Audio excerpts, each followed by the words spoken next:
Hello all and welcome back for the final few stages of All Out War number 2. This is act number 2. We'll start off with stage 6 and see how we go with this. Looks like we're going to start off with zombies again. So they threw in a few people stages in this one and then they've come through back with the zombies.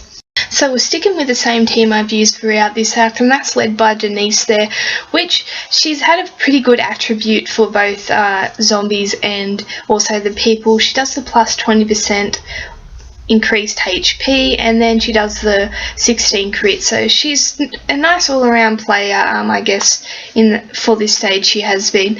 And then we've just got Maggie, Sadiq, and also Glenn and Joshua in there, and then we've got Molly as ally. So all up in this stage we've got Molly pumping out the 24 crit, and then you got good old Denise there pumping out the 16, so that's 40 all up, and then you got to add on their weapons. So some of them have the plus 30 crit weapons, others have the plus 20 crit, so you're getting a solid amount of crit there, 70 to 60 crit per player.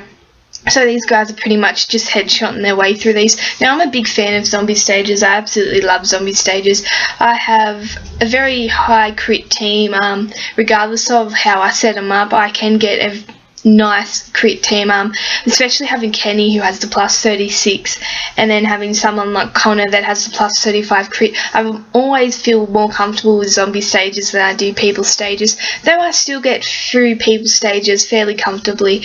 I prefer the zombie stages. They don't shoot at you or hit you back unless they get really close, so I prefer the zombie stages. But other than that, you know, these last few acts of this stage, they're not been too easy. They've been putting up a bit of a challenge, especially with the last stages 4 and 5 with the people stages. That was a nice challenge though in there. They always like to throw in a couple of people stages to make it that bit harder, which they most certainly did this.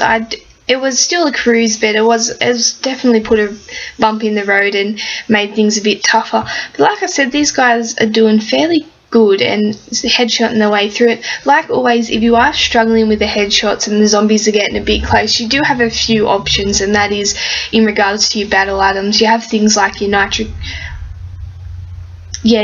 oxide and sharpshooter, so depending on how your team's set up with either melee or ranged, you can use them.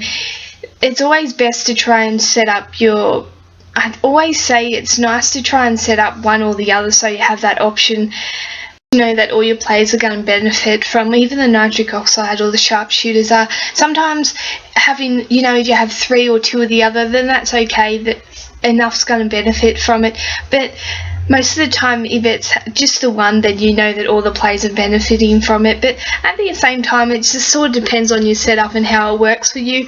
If you prefer the mixture of ranged and melee, then that's how you prefer it. It's the same if you prefer the mixture of traits, then that's how you prefer it. You just got to have a different way of working through things and getting those extra bonuses in regards to your battle items, because most of them are specific to either ranged or melee. So if you have a mixture, it just makes it that bit tougher. But at the same time, that doesn't mean you can't get through stages by using them, and it doesn't mean they're still not effective for you to use. It just means they're limited in regards to being applied to all your players. But don't ever let that discourage you from using them or setting up your battle items in that way.